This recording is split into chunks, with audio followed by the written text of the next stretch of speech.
যাইলি আবার ভয়সালা যাইলি ও কিছুদিন আগে দুটো দাঁত পড়ে গেছিল, সেই দাঁত দুটো বান্ধাইছে শোনাই দিয়া।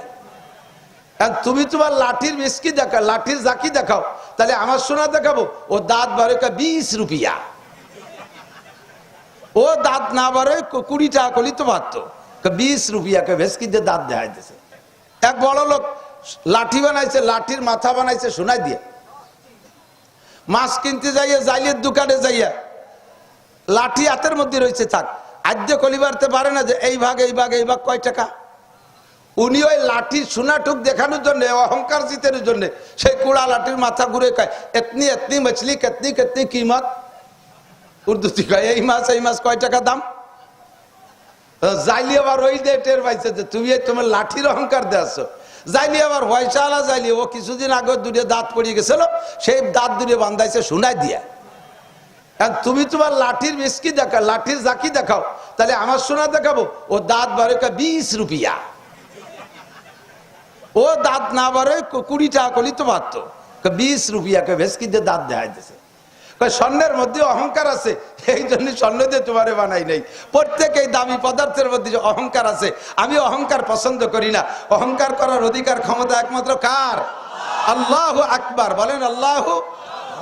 মহতারাম সভাপতি, আজকের মাহফিলের প্রধান অতিথি, আমাদের বৃহত্তর ফরিদপুরের রাহবার পীরে কামেল হজরতুল আল্লাহ হজরত মাওলানা মুফতি আব্দুল গফফার শাহ হুজুর হাফিজাহুল্লাহ, এতক্ষণ পর্যন্ত বয়ান করেছেন আমাদের এ অঞ্চলের কৃতি সন্তান, উদীয়মান উজ্জ্বল নক্ষত্র হজরত মাওলানা জুবায়ের হোসাইন হাফিজাহুল্লাহ। মসজিদের ইমাম সাহেব, খতিব সাহেব, কমিটির সকল সদস্যবৃন্দ, রাজনৈতিক বিভিন্ন দলের ছোট বড় নেতা নেতৃবৃন্দ, প্রাণপ্রিয় উপস্থিতি, পর্দার আড়ালে বসে থাকা মা ও বোনেরা, আল্লাহ তাবারক ওয়া তাআলা শাহী দরবারে শুকর আদায় করি যে আল্লাহ পাক রব্বুল আলামিন এই বিশাল দুনিয়ার মধ্যে দক্ষিণ পূর্ব এশিয়ায় আমাদের ছোট্ট একটু বাংলাদেশ আমাদের জন্য স্বাধীন করে দিয়েছেন। বারবার স্বাধীন করতেছেন, আর যেন স্বাধীন না করে, এই স্বাধীন যেন ফাইনাল স্বাধীন হয়ে যায়। স্বাধীনতার স্বাদ বিভিন্নভাবে উপভোগ করি। যে কোনো জায়গায় মসজিদ, মাদ্রাসা, ঈদগাহ, গোরস্থান, মাহফিল, তফসির মাহফিল, বিশ্ব ইজতেমা ইত্যাদি আমরা করতে পারি, কোনো বাধা বিপত্তি নাই। আল্লাহ তাআলা যেন আমাদের কমপক্ষে ভূমি স্বাধীনের চাইতে ধর্মীয় স্বাধীনতাটা কিয়ামত পর্যন্ত উপভোগ করার তৌফিক দান করে, সবাই বলে আমিন। তারই একটা অংশ হিসেবে এই পূর্ব গঙ্গাবর্দী মসজিদের পাশে আল্লাহ তাআলা সাময়িক জান্নাতের বাগান তৈরি করে এই অঞ্চলের লক্ষাধিক মানুষের মধ্য থেকে বাছাই ছাঁটাই করে আমাদের কয়েকজন গরিব মানুষকে আল্লাহ ভালোবেসে পছন্দ করে মহব্বত করে ডেকে নিয়ে আসছেন। এজন্য আমরা শুকর আদায় করি আলহামদুলিল্লাহ। বন্দায়ে ইশকে শুদি তারকে নসব কুঞ্জামি কে দারি রাহ ফুলা নিবনে ফুলা চিজে নিস্ত। আল্লাহর আশেক, জাকের, মুহিব, ভালোবাসার বান্দা হওয়ার জন্য বড় বংশের মানুষ হওয়া জরুরি না। আল্লাহ তাআলা এমন কোনো কোটেশন শর্ত লাগায় দেন নাই যে ওয়াজ শুনতে হলে, হিদায়ত পাইতে হলে ধনী মানুষের ছেলে হতে হবে, মাহফিল শোনার জন্য চেহারা হতে হবে সালমান শাহর মতো একেবারে টলটলে, আর ওয়াজ শুনতে আসার জন্য বাপ শিল্পপতি কোটিপতি হতে হবে, তাকে ছেলেরা ছাড়া ওয়াজ শুনতে জায়গা পাবে না। বাপের 500 মন 1000 মন ধান পাইতে হবে, নালি তারা ওয়াজ শুনতে পারবে না। MA pass, BCS pass cadre ছাড়া ওয়াজ শুনতে পারবে না। আল্লাহ তাআলা যদি এইরকম শর্ত দিত তাহলে আমরা এই মাঠের সব কজন ফেল করতাম।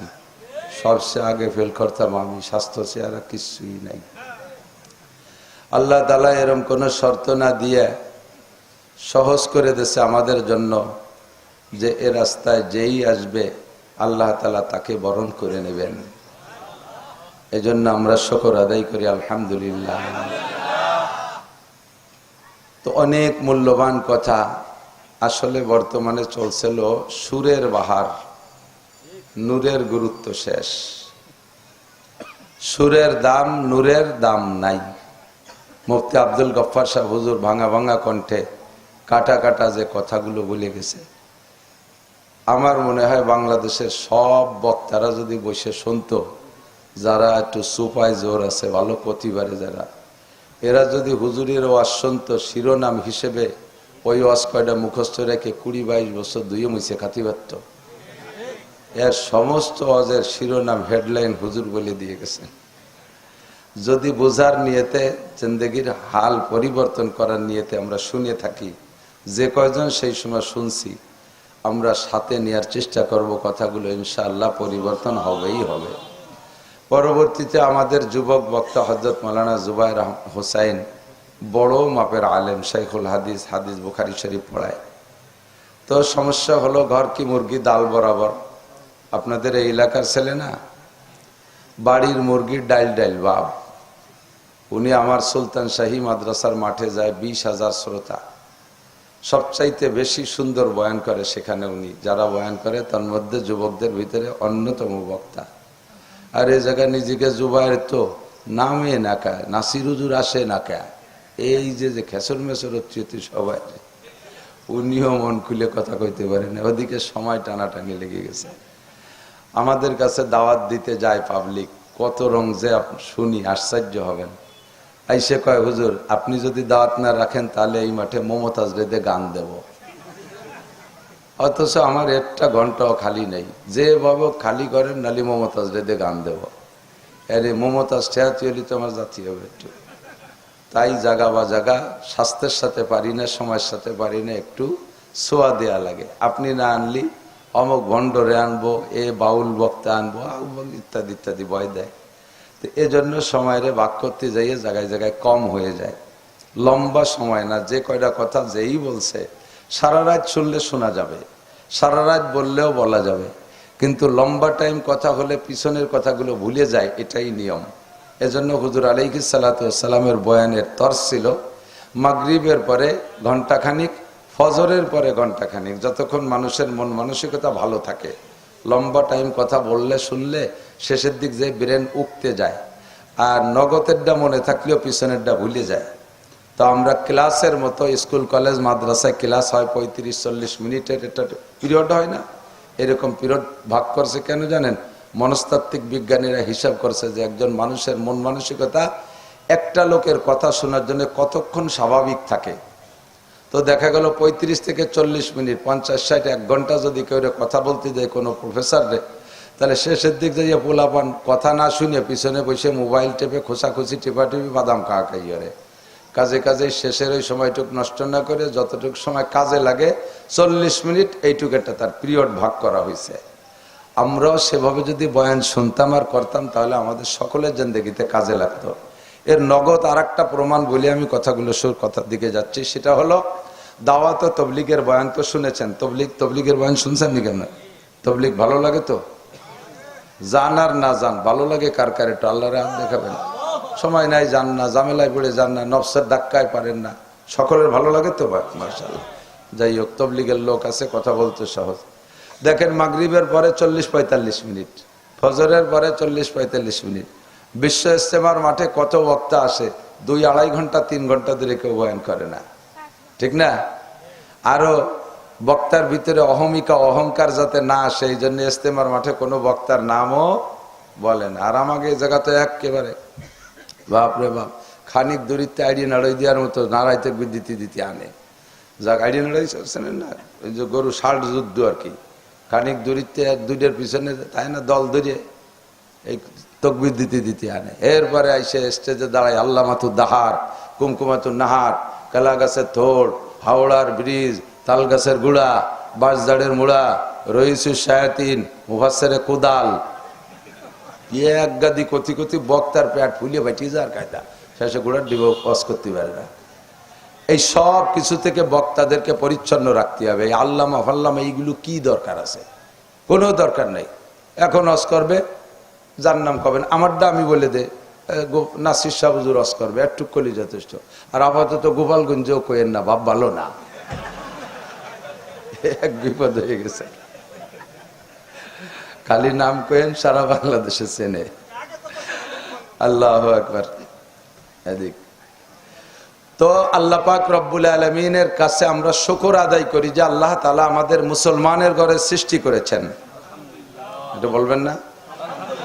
হরিপদ নইলে ঋষি, গৌর গোবিন্দ, ব্যানার্জি, চ্যাটার্জি, ভট্টাচার্য, হিন্দুকে উপাধি না, চৌধুরী, মন্ডল যা আছে, হিন্দু, বুদ্ধ, খ্রিস্টান, ইহুদ, নাসারা, কাফের, মুশরিক, দুনিয়ায় বর্তমানে বড় বড় পণ্ডিত আর বিজ্ঞানী তো তারাই। দুনিয়ার এত না থাকারে তারা আবিষ্কার করতেছে, মহাকাশে ভ্রমণ করতেছে, চাঁদে যায়, মঙ্গল গ্রহে যায়। চাঁদও তার বাপের বানানো না, মঙ্গল গ্রহ তার মামবাড়ির সম্পত্তি না। সেই জায়গা যাইয়ে ঘর বাড়ি বানতেছে, জায়গা জমি দখল করতেছে, প্লট বরাদ্দ করতেছে। আল্লাহ তাআলা এত বুদ্ধি দিয়েছে তাদেরকে, জায়গায় বসে পৃথিবীর সারা দুনিয়াকে ধ্বংস করে দেওয়ার মতো অস্ত্র বানাচ্ছে। এত বুদ্ধি দিয়েছে, অথচ এই বুদ্ধি দিয়ে আল্লাহকে খুঁজে পাচ্ছে না। এখনো আল্লাহ যে তার সৃষ্টিকর্তা এই কথাটা বুঝ আসতেছে না। আর আমার মতো আইসো পাইসো আড়াইনিয়ে বাড়াইনিয়ে মূর্খ কৃষকের ছেলে, আব্বা মাছ মারে, হাল চাষে, কৃষি খাত খাবার করে, এইরকম গরিব মানুষের হুটোমানদারের পোলাপান আমরা, আমাকে একটুক লেখাপড়াই দিয়ে জীবনও আল্লাহ তো দূরের কথা কি সুইটের পাতাম না। আল্লাহ সৃষ্টিগতভাবে আব্দুল খালেক, আব্দুল মালেক, জরিনে, সকিনা, রহিমা, আয়সা, মারিয়াম, ফাতেমা, খাদিজার ঘরে জন্ম দিয়েছে বিদায় জন্মের পরপরই আব্বা ডান কানে আজান আর বাম কানে ইকামত দিয়ে আল্লাহ আল্লাহ রসুলের সাথে পরিচয় করায় দিয়েছে। এই জন্য শুকর আদায় করি আলহামদুলিল্লাহ। তাই তো আমরা সহজে মুসলমান, নাকি বলেন? শিক্ষা দীক্ষা যোগ্যতা দিয়ে যদি আল্লাহরে খুঁজে বের করতে হতো, কোনো মতেও সম্ভব হতো না। আপনারা পারলেও আমি পারতাম না। আমি যে বাদামিয়া কোনো মতো আমার দ্বারা সম্ভব হতো না। আল্লাহ হাতে ধরে আমারে বাঁচাইছে, বলি আলহামদুলিল্লাহ।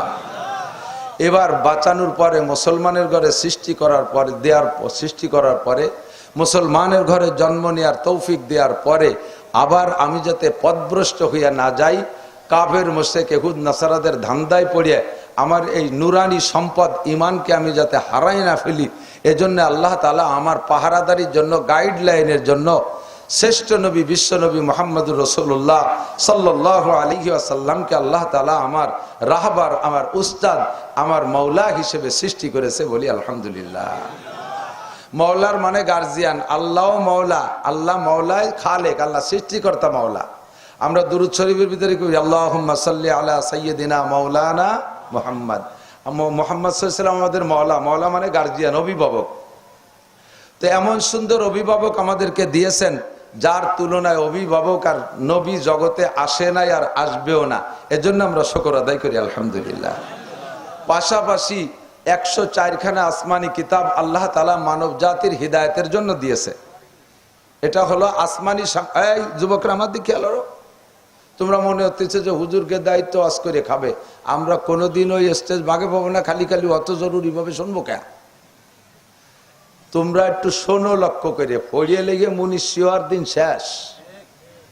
যা পাইছো হাতে মাল একখান, আর লেখাপড়ার বাস কোন জায়গায় দিয়ে বাস তা করলাম না, লেখাপড়ায় বাস হয়ে গেছে। কতক্ষণ পড়িয়ে লেখে আর তুমি মানুষ, আর দিন শেষ। কমপক্ষে বড়রা, ওলামাই কেরাম যারা একটু পড়াশোনা করে, তারা পড়িয়ে লিখে গুছাই গাছাইয়া স্টেজে প্লেটে করে দিয়ে দেয়, একটু খাইয়ে যেতে হবে। এই 10 প্লেটের থেকে গুছাতে গুছাতে একসময় তোমার একটা ছোট ব্যাগ ভরে যাবে। আমাকে ওই পাশে ছিল নসু বলদা, নসু পাগল, তাই বলদ কইতো আর কি, বলদা কত তারে সবাই। যে জায়গায় বিয়ে হতো আর জিয়াফতার অনুষ্ঠান হতো, সব জায়গায় নসু যাইতো। একে দিনে 5-7 জায়গা অনুষ্ঠান, সব জায়গায় নসু আছে। হাতে একটা জ্বালা কয়নি, মাটি দিয়ে আগে দিন ধান সিদ্ধ করতে বানাইতো। ধান সিদ্ধ করতে যে মাটি দিয়ে বানাই, মুখ বড়, আমাকে দিক জ্বালা কয়। একটা জ্বালা থাকতো নসুর গাড়ে। সব অনুষ্ঠানের থেকে যত আইঠিয়ে ভাত ফেলাই নিয়ে প্লেটের এইগুলো গুছাইয়ে জ্বালা ভরিয়ে নিয়ে যেত নসু। ফিরে অনুষ্ঠানের আগ পর্যন্ত তাই জায়গায় বসে খাতো। তাহলে 10-20 প্লেটের থেকে গুছাইয়ে নসুর জ্বালা ভরিয়ে যেত, বাড়ি যাইয়ে সপ্তাহ ধরে খাতো। তুমিও এই শীতের সিজনে যুবক, তুমি করে বলছি, ছোটদের বলছি, মুরব্বীদেরও আজ আমি বাদ দিছি, করি না, কারণ ওরা এমনি মুনিষ্য হয়ে গেছে। ট্যাং একখান কবরে চাকা পাংচার হয়ে গেছে, মরে মরে বাপ সেলেসা শুরু হয়ে গেছে। এখন ওরা এমনি অনাসে তওবা হয়ে গেছে।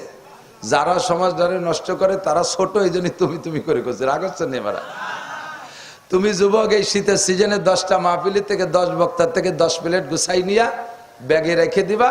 আগামী 6 মাস মাহফিল হবে না, ওই সময় ধুয়ে মুছে খাতি পারবা।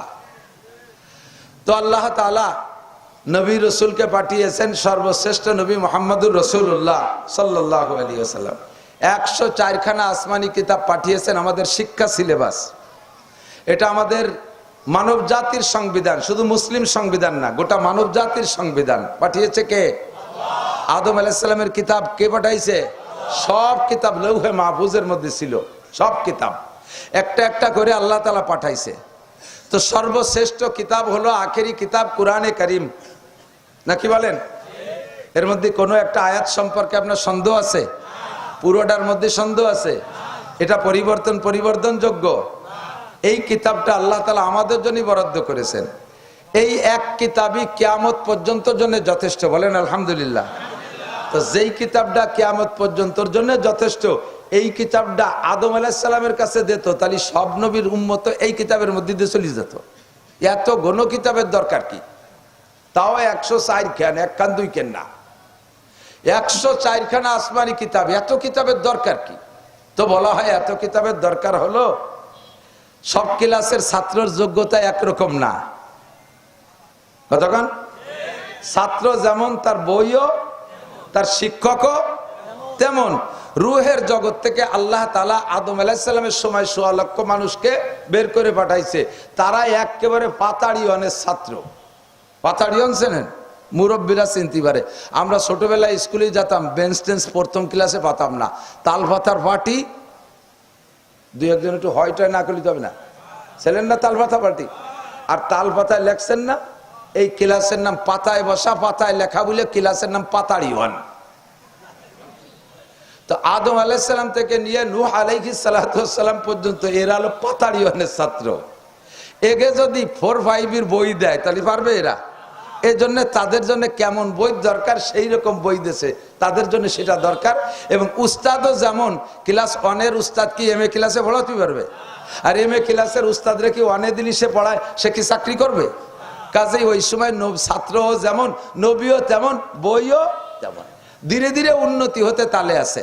আস্তে আস্তে আস্তে আস্তে এখন সারা দুনিয়ার ঈসা আলাইহিস সালাম পর্যন্ত মাস্টার্স ক্লাস শেষ, ক্লাসের লেখাপড়া ঈসা আলাইহিস সালাম পর্যন্ত শেষ। এরপরে ঈসা আলাইহিস সালামের পরে মিস্টার আবু জাহেলের থেকে শুরু হয়েছে BCS ক্যাডার। এর জন্য ওই 1 2 3 4 5 6 7 8 9 10 আর IABM এর বই দিলি এই উম্মতে তৃপ্তি পাবে না। এই উম্মতের জন্য ওই কলেজ আর হাই স্কুল আর প্রাইমারি কেজির শিক্ষক দিলেও এদের চাহিদা পূরণ করতে পারবে না। এই জন্য আল্লাহ তাআলা বাছাই করে 104 খানা আসমানি কিতাবের মধ্যে এমন একটা কিতাব আপনাদের জন্য রেখে দিয়েছে, যেই কিতাবটা BCS ক্লাসের জন্য প্রযোজ্য। এ উম্মত কম্পিউটার বানাবে, এ উম্মত ক্যামেরা বানাবে, এ উম্মত মাইক বানাবে, এ উম্মত রকেট বিমান বানাবে, এ উম্মত ক্ষেপণাস্ত্র বানাবে। এত বড় পণ্ডিত উম্মত 6 মাইল মাটির নিচে কি আছে তা করতে পারবে। মাটি ধরে শুয়ে কয় যে এই জায়গা 22 তলা দালান হতে পারে, মাটি একটু হাতে নিয়ে কয় এই জায়গায় যে বড় ব্রিজ হতে পারে, আর এক মুঠ নিয়ে কয় না এই জায়গায় যে বাঁশের চারও দেওয়া যাবে না। এত বড় পণ্ডিত উম্মত, এগে ওই আগের বই কিতাব দিলেও চলবে না, আগের নবীকে যে ভড়ালেও এরা সে নবীকে ভড়ায় ছেড়ে দিতে পারবে। এই জন্য এমন নবী দেওয়া হবে যেই নবীর সামনে কেউ মুখ খুলতে পারবে না, যেই নবীর সামনে এমন একটা কিতাব দেওয়া হবে যেই কিতাবের সামনে কেউ হা করতে পারবে না। নবীর নাম বিশ্ব নবী মুহাম্মদুর রাসূলুল্লাহ, আর কিতাবের নাম আল কোরআন। কথা বলেন ঠিক ঠিক না? আপনারা BCS ক্যাডার, বলেন আলহামদুলিল্লাহ। আল্লাহ তাআলা কবুল করুক, বলেন আমিন। এই কোরআনে কারিমটা 1500 বছর আগে দুনিয়ায় নাজিল হয়েছে। একটু খুব এই কথাগুলো একটু বুঝে নিতে হবে। কোরআনে কারিম 1500 বছর, 1400 বছর আগে দুনিয়ায় আসছে, 1450 বছর। ওই সময় IABM ম্যাট্রিক পাসের কোনো ছাত্র ছেলে বলে মনে হয়? আমার 70-75 বছরে বুড়ো বাপসারা যারা আছেন তারা বলেন আপনাদের আমলে এই গ্রামে কয়টা ম্যাট্রিক পাস ছিল? আপনার দাদাকে কাছে শুনিয়ে দেখেন এই এলাকায় 5 পাস কয়টা ছিল, তার দাদাকে কাছে শুনিয়ে দেখেন 1 পাস কয়টা ছিল। কোথায় চাইয়ে ম্যাট্রিক আর IABM? তাহলে এমন একটা মূর্খ আর বর্বরতার যুগে কোরআন শরীফ নাজিল হয়েছে, যে সময় ক ব ট লেখাপড়ার কেউ ছিল না। চরম মূর্খতা এবং বর্বরতার চরম সীমা। বাপে নিজে জীবিত মেয়েকে জবাই করে অথবা জীবিত অবস্থায় কবর খনন করে দাফন করে দিত। মায়ের সাথে সন্তানে জিনা করে, মানে তা ভাষায় ব্যক্ত করা যায় না, এত নিচে চলে গেছে। সেই মূর্খদের মধ্যে এই কোরআন শরীফটা নাজিল হয়েছে। এই কোরআন শরীফ সেই মূর্খদেরও যেভাবে কন্ট্রোল করে রাখছে, ওই মূর্খদের মধ্যে কোরআনটা যেমন চলতো, এখন বর্তমান সেই দুনিয়ার শুরু থেকে নিয়ে আদম আলাইহিস সালামের শুরু থেকে নিয়ে আজকে পর্যন্তর ভিতরে শিক্ষা দীক্ষার সর্বশীর্ষে আছে আপাতত সময়টা। ভবিষ্যতে আর কি হবে জানি না, আপাতত পর্যন্ত শিক্ষা দীক্ষার সর্বশীর্ষে আছে। এত বড় শীর্ষস্থানীয় শিক্ষিতদের সামনেও কোরআন শরীফ ও সময় যেমন চলতো এখনো সেরকম চলে, ও সময় যেমন এখনো তেমন। সেই তার সংবিধান সে 1500 বছর আগে মূর্খদের মধ্যে যেমন চলতো এখন পণ্ডিতদের মধ্যেও চলে। আল্লাহ তাআলা সেই সময় বলে দিয়েছে, লা তাবদীলা লিকালিমাতিল্লাহ, আমার এই সংবিধান পরিবর্তনযোগ্য নয়। তোমাদের সরকার পাল্টে যায় আর তোমাদের সংবিধান পরিবর্তন করো, সংশোধন করো। বিএনপি এলা করে গেছে, আমলিগ এসে মন মতো কতগুলো করিয়ে টরিয়ে 16 বছর চালাইছে। এনাদের পতনের পরে আবার ইউনূস কাকা এসে কয় না ওগুলো হবে না, কাটিয়ে সেটিয়ে ঠিক করতে হবে। আবার কাটিয়ে সেটি ঠিক করে তুই কার হাতে যাবে, সে কবে না উনি একদিন দেশে ছিল না, ও কোনে ছিল আইসে দেশের অবস্থা বোঝে না, কি লেট হয়ে গেছে, ওই তো কটা কমাতি বাড়াতে হবে। তাহলে মানব রচিত সংবিধান পরিবর্তন হয়।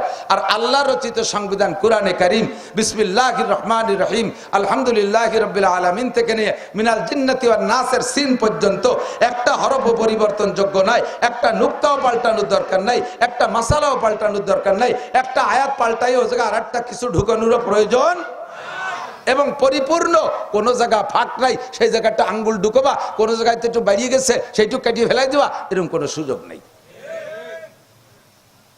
এই কথাগুলোর পর বিশ্বাস আছে না নাই? এই কোরআন শরীফ 30 পারা, পারা হিসেবে ভাগ করা হয়েছে কয় পারা? 30 পারা। সূরা হিসেবে 114 সূরা। আয়াতের সংখ্যার ভিতরে দুইটা গণনা হযরত আলী রাদিয়াল্লাহু তাআলা আনহু গুনিয়ে পাইছেন 6666। সিদ্দিকা আয়েশা রাদিয়াল্লাহু তাআলা আনহা গণনা করছেন, উনি পাইছেন 6236।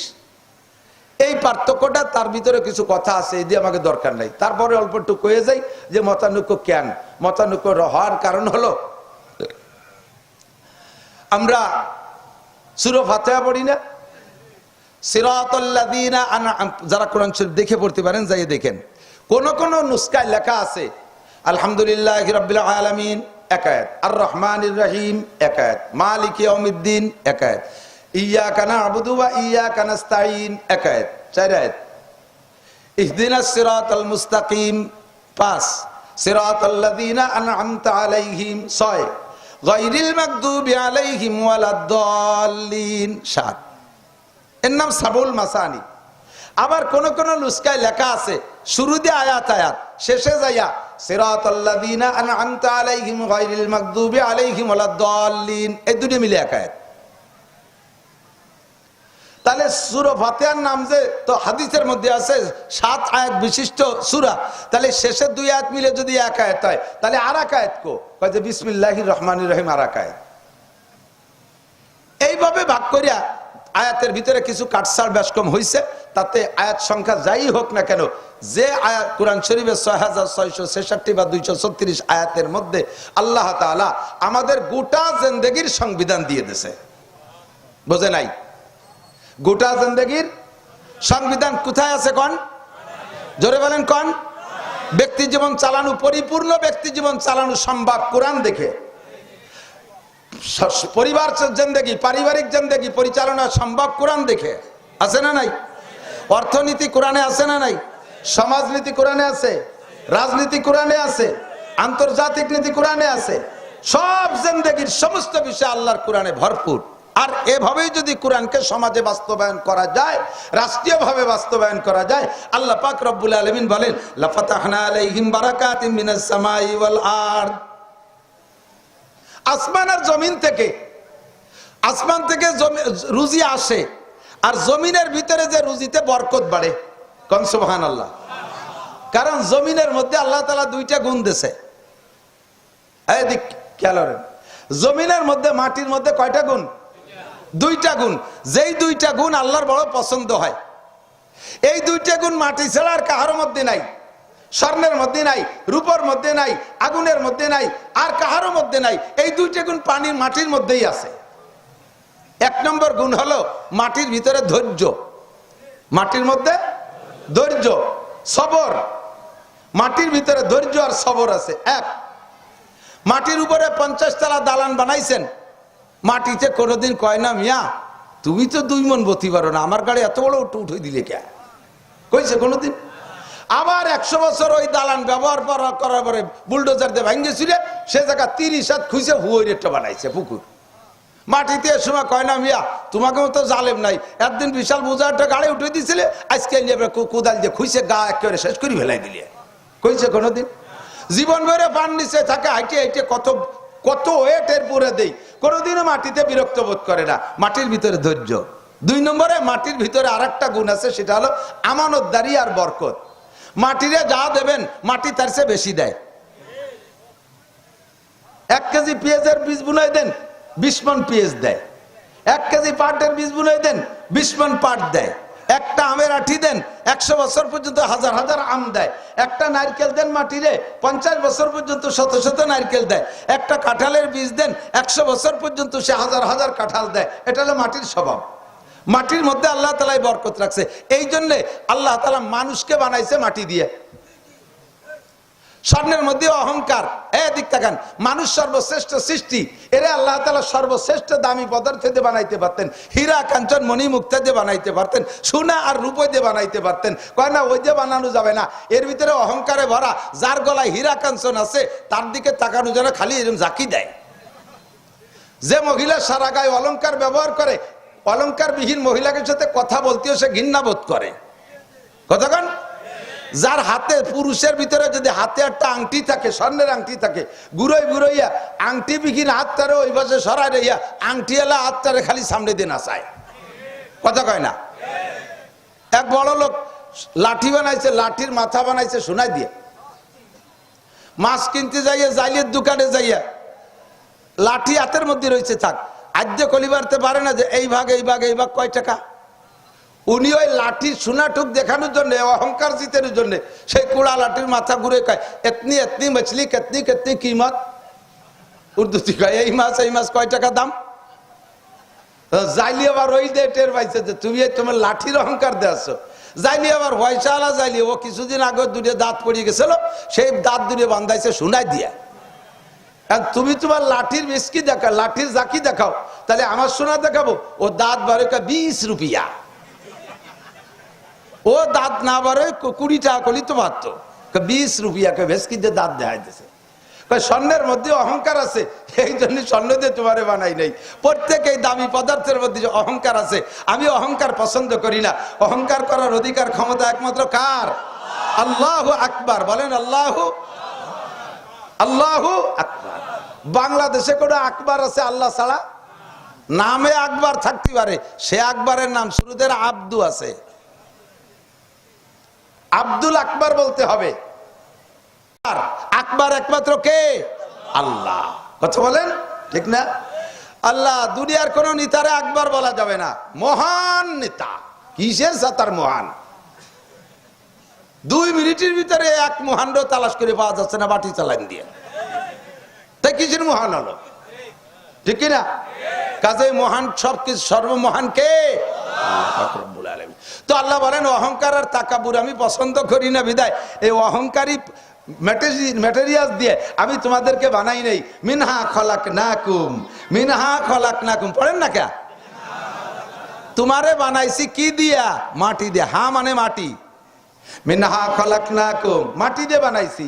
তো মাটি দিয়ে বানাইয়া আবার কইলে যে তুমি আশরাফুল মখলুকাত, তুমি আল্লাহ আমাদের বললে সর্বশ্রেষ্ঠ সৃষ্টি, শেষ সেরা, তা আমাকে মাটি দিয়ে বানাইলে কে? সেটা বানাইতে যদি সোনা দানা দিয়ে বানাইতে। ওই যে পাগল, ওর ভিতরে অহংকার আছে, ও দিয়ে বানানো যাবে না। মাটি দিয়ে বানাইছি, মাটির মধ্যে 2টা গুণ আমার ভালো লাগে।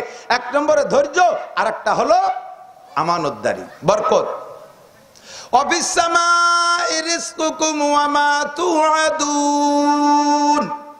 আল্লাহ পাক বলেন আসমান থেকে রিজিক পাঠাই। কোত্থেকে? কথা কয় না? কোত্থেকে? এই জন্য চাই কার কাছে? হাত রেখে এইরকম করে চান না, এরকম করে, এরকম করে না, এরকম করলে হাত কোন দিক থাকে? দাও, উপরের থেকে দাও। উপরের থেকে আল্লাহ তাআলা রিজিক দেয়, আর ওই রিজিক ঘুরিয়ে আসে বরকত আলার পেট ঘুরিয়ে। বরকতের পেট ঘুরে মাটির তল দিয়ে আসে। ধান মাটিতে, গম মাটিতে, খনিজ সম্পদ মাটিতে, সব ফসল মাটির থেকে আসে, ঠিক কি ঠিক না? ফাতা ফাক্কারু ফাতা দাব্বারু, ভাবো, চিন্তা করো, আল্লাহর এই কুদরত দিয়ে ভাবলে আল্লাহরে পাওয়া যায়। একটু ভাবিয়ে দেখি, একটা কথা বলি, সরে যাই। আপনাদের এদিক গ্যান্ডারিয়াক লাগায় না? গ্যান্ডারিয়াক, আখ, আখ এখন তো খাওয়ার সময়। আখের গোড়ার রস মিঠে না আগার রস মিঠে? গোড়ার রস মিঠে না? খেজুর গাছের গোড়ার রস মিঠে না আগার রস মিঠে? হ্যাঁ, আগার রস। গোড়ায় তো রসই নাই, কাটিয়ে কুটিয়ে শিয়ের মিয়ের একটু কাটিয়ে তুলি, কষ বাইরে একটু জিব্বে দিয়ে দেন, নুনতা নুনতা। আখের আগার রস যেমন নুনতা, খেজুর গাছের গোড়ার রস ওই রকম নুনতা। আর আখের গোড়ার রস যেমন মিঠে, খেজুর গাছের আগার রস, খেজুর গাছের আগার রস মিঠে। ও কি উপদ্যে রস নেয়? ও রস পাইছে কোন জায়গা? মাটির তল দিয়ে গেছে। আর আখের রস মাটিতে, আখের রস মাটিতে নিয়ে তার গুড়া মিঠে থাকলে আগা নুনতা হয়ে গেল। আর খেজুর গাছের রস গুড়াতে মাটিতে নিয়ে তার গুড়া নুনতা থাকলে আগা মিঠে হলো। এটা কি দুনিয়ার কোনো বিজ্ঞানীর আবিষ্কার? কোনো বিজ্ঞানীর ক্ষমতা? রাজা বাচ্চার কেদার আছে? এ ক্ষমতা কার? আরে আল্লাহরে খুঁজতি কোন জায়গা যাওয়া? আল্লাহর গণেশের মতো 10 হাত নাকি কয় হাত তা তো জানি না। শুনছি যে কিয়ামতের মাঠে সবার মুখে আল্লাহ তাআলা নিজ হাতে খানা খাওয়াই দেবে। তাহলে হুজুর গুনিয়ে কোন যে আল্লাহর হাত কয় হান? তোমার ওই আল্লাহর হাত গুনার দরকার নাই, তুমি আল্লাহর এই কুদরত দিয়ে ভাবো কতক্ষণ, তাহলেই তুমি আল্লাহকে পেয়ে যাবা। আল্লাহ তাআলা আমাদের পাওয়ার তৌফিক দিক। যে কথা বলতে চাইছে এদিক তাকান। এই কুরআনী সংবিধান ব্যক্তি জীবন থেকে নিয়ে, বোঝে না, কুরআনী সংবিধান ব্যক্তি জীবন থেকে নিয়ে আন্তর্জাতিক জীবন পর্যন্ত যদি সেট করতে পারো তাহলে মানব রচিত সংবিধানে তোমাদেরকে কখনো শান্তি দিতে পারে নাই, এখনো পারে নাই, ভবিষ্যতেও পারবে না। আর কুরআনী সংবিধানকে বাস্তবায়ন করো। যেই দেশে কুরআনী সংবিধান বাস্তবায়ন হবে ওই দেশের শুধু মুসলমান না, ওই দেশের অমুসলমানরাও, ওই দেশের প্রাণী জগতও এমন সুখ শান্তি উপলব্ধি করবে, উপভোগ করবে, যা বিগত কোনো দিন দেখে নাই। আমি রাজনীতি করি না, স্টেজে রাজনীতির কথা বলি না, গুবাই লেগে ক্ষমতার সময় বলি নাই, এখনো বলি না। আমি শুধু এতটুক বলি যা সবসময় বলি, এখনো বলি। আমার দিক তাকান। বিগত সময় আমরা দেখেছি, কমপক্ষে বাংলাদেশ স্বাধীনের পর থেকে নিয়ে যে সময় থেকে আমি বোঝা শুরু করছি সে সময় থেকে প্রায় 50 বছর রাজা বাচ্চা দেখলাম। আর আপনারা বয়সীরা মুরব্বীরা তো পাকিস্তান দেখছেন, আরো বেশি বেশি দেখছেন। এতদিন কোরআনের শাসন দেখেন নাই, বিদায় কোরআনের শাসনের মজাটা উপভোগ করতে পারেন নাই। কোরআনের শাসনে যে এই আসমানি আর জমিনি বরকত আর রহমত, আল্লাহ কয় লা ফাতাহনা আলাইহিম বারাকাতিম মিনাস সামাই ওয়াল আরদ, আসমান থেকে রহমত, জমিন থেকে বরকতের সমস্ত দরজা খুলে দেব। এর জন্য মোল্লা মুন্সি বসে মিলাদ পড়া লাগবে না, সবে বরাত সবে কদরে কান্দা লাগবে না, কোনো মসজিদ মাদ্রাসায় মান্নত করা লাগবে না, কাবা ঘরের গিলাফ ধরে কাদা লাগবে না, পীর সাহেবরে বাড়ি এনে গুয়ালি বান্ধি থুয়ে মুনাজাত করা লাগবে না। শুধু তুই এই কাজটা কর, আমি আসমান জমিন থেকে রহমত আর বরকতের সব দরজা খুলে দেব। ওয়াদা কার? আল্লাহ মাসে একবার ওয়াদা খিলাফ করে, বছরে 2 বার, জীবনেও 1 বার। নিজেই কয় ইন্নাল্লাহ লা ইউখলিফুল মিয়াদ, আমার আল্লাহ কখনো ওয়াদা খিলাফ করে না। প্রমাণ যদি চান, বিগত ইতিহাস বলবো না, উলামায়ে কিরাম বিগত ইতিহাস কয়, সব বিগত বাদ। এখন নগদের দিন নগদ কথা কব, চোখের সামনে সব। ক্ষমতার মালিক কে? গল্প মারো, জনগণ ক্ষমতার উৎস। এই কথাটা যে চরম গাঁজাখুরি মিথ্যে কথা, এবার নগদে চোখে আঙ্গুল জাল্লা প্রমাণ করে দিয়েছে, ঠিক কিনা? আওয়ামী লীগ সরকারের সরকারি ক্ষমতা হাতে। বাংলাদেশে জনসংখ্যা হিসেবে পার্ট করে প্রত্যেক দলের ভোটার আলাদা করেন। আরে যদিও ফুসফাস মারতিছে না, এখনো জনসংখ্যা হিসেবে অন্য সব দলের চাইতে আলাদা আলাদা করে বিএনপির চাইতে আওয়ামী লীগ বেশি, জামাত ইসলামের চেয়ে আওয়ামী লীগ বেশি, জাতীয় পার্টির চেয়ে আওয়ামী লীগ বেশি। এখনো সে আওয়ামী লীগ আছে, মরে তো যাই নেই। সেই আওয়ামী লীগের ক্ষমতা ছিল তার হাতে, সেনাবাহিনী সরকার শেখ হাসিনার হাতে, বিডিআর তার হাতে, পুলিশ তার হাতে, আনসার তার হাতে, ঠিক কিনা? বিমান বাহিনী তার হাতে, নৌবাহিনী তার হাতে, র্যাব তার হাতে, যুবলীগ তার হাতে, ছাত্রলীগ তার হাতে, এই সব জনগণ তার হাতে। আর ক্ষমতাই যদি জনগণের উৎস হয়, তাহলে এত জনগণ থাকতি কয়টা খালি হাত নিরস্ত্র পুলাপানের স্লোগানে বিটে ছাড়িয়ে পলাইলে কে?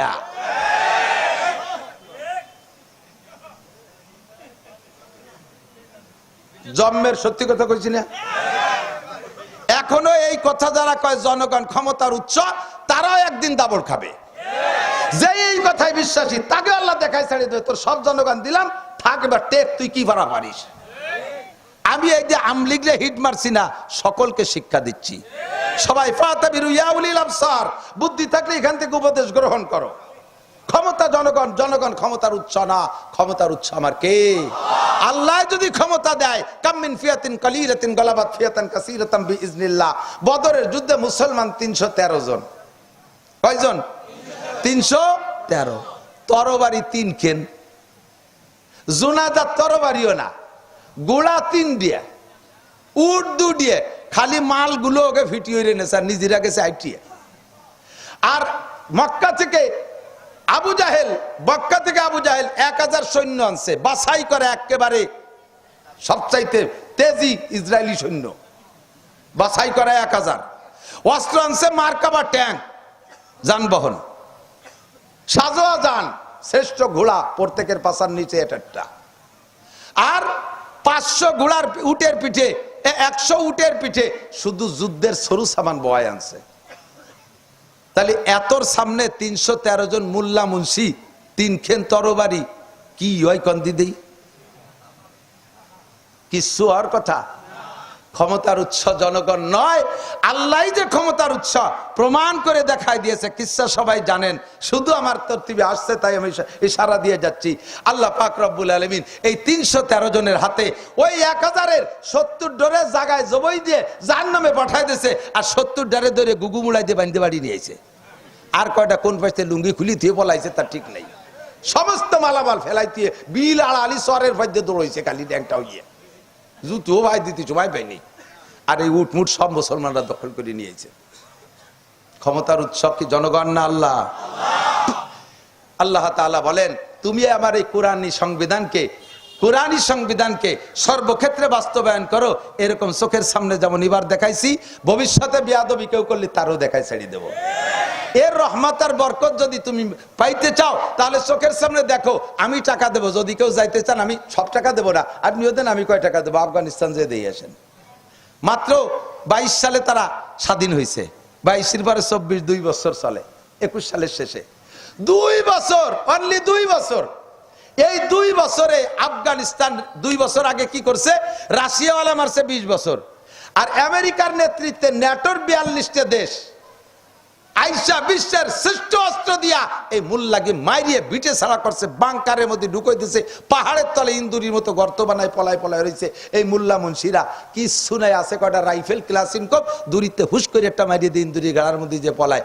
আল্লাহ তাআলা সেই মুল্লা বেগে হাতে 42টা বিশ্বসেরা 42টা বাহিনীকে, 42 দেশের বাহিনী ন্যাটোকে এমন মার খায়, তার দাঁড়াইছে জুতোর মালা গলায় দিয়ে তাড়াই দিয়েছে তাদেরকে।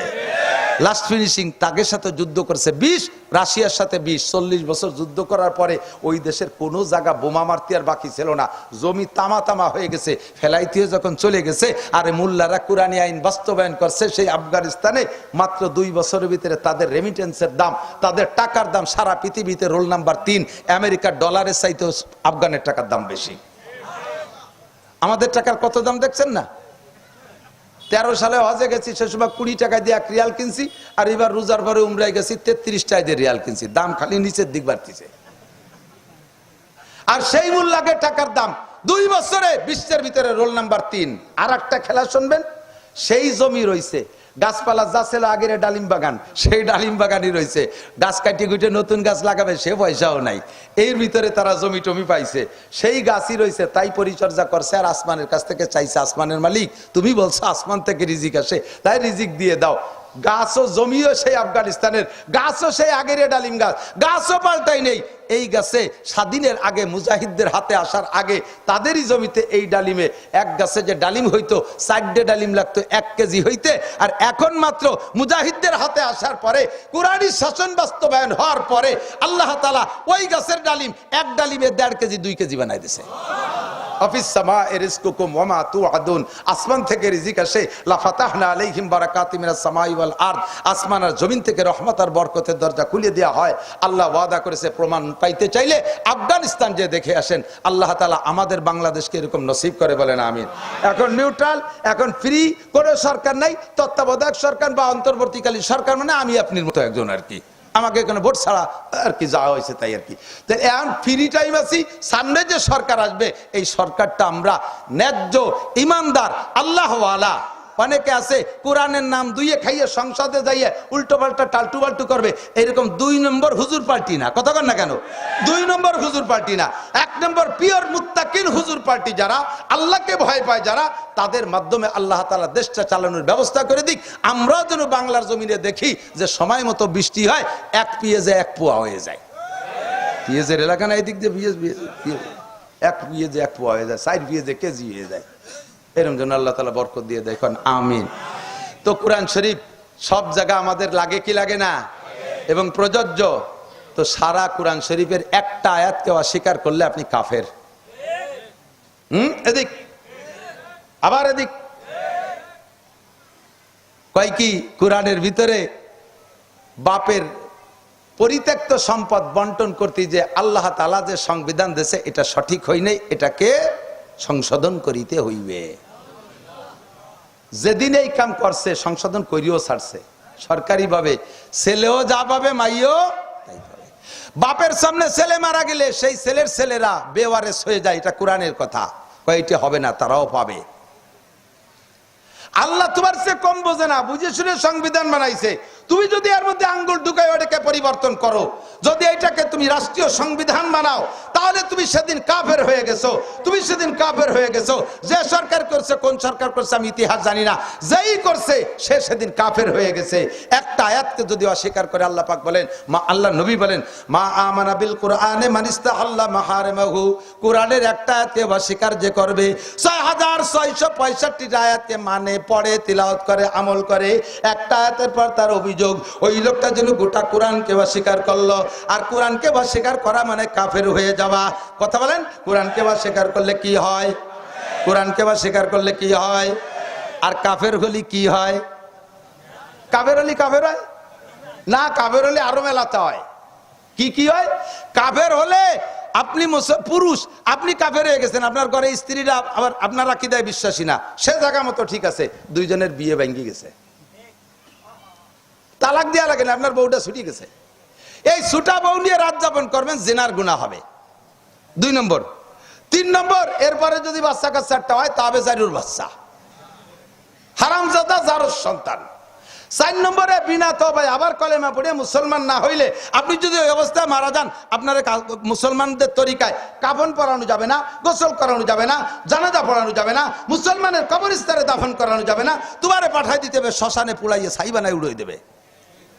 এত কিছু হলো কাফের রেজাল্ট, একটা আয়াতকে অস্বীকার করলে। এবার আল্লাহ পাক রব্বুল, মনে রাখবেন একটা একটা করে, আল্লাহ পাক কোরআন শরীফের ভিতরে যে বিষয়গুলোকে ইম্পর্টেন্ট মনে করেছেন, ইম্পর্টেন্ট ইংরেজি তো বোঝেন, আমি আবার ইংরেজিতে আলিফও জানি না, 2-1টা শিখি তাই কই, তা আবার জায়গায় জায়গায় ভুল হয়ে যায়, শেষে আবার কমেন্টে মেলা দীক্ষা টিক্ষা দেয়, এই জন্য ছাড়িয়ে দিয়েছি ফেরা ইংরেজি কয়া।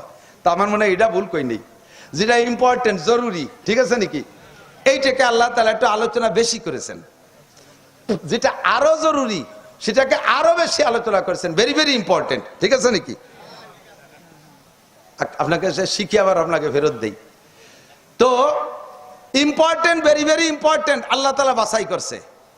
কিয়ামত পর্যন্ত ফিরাউন মার্কা যত কাফের বিগত চলে গেছে, তার ভিতরে সবচাইতে বড় ধামলা ফিরাউন আর নমরুদ আর সাদ্দাদ।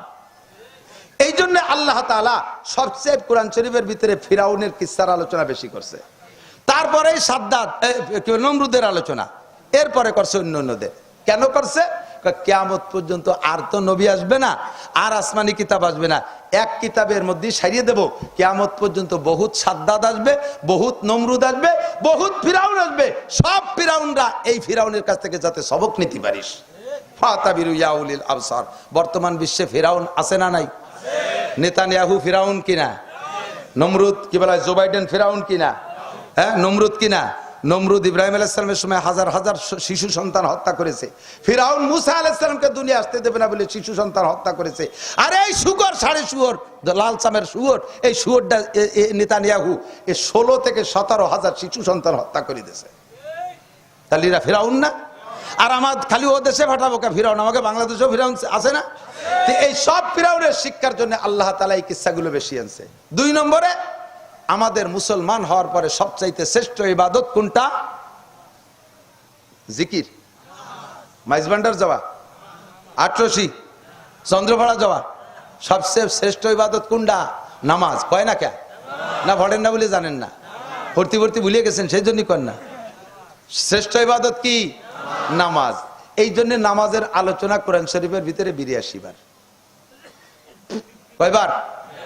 82 বার। ইম্পর্টেন্ট না, এটা ইম্পর্টেন্ট। বেরি বেরি আর একটা আছে। নামাজ শ্রেষ্ঠ ইবাদত কালাম।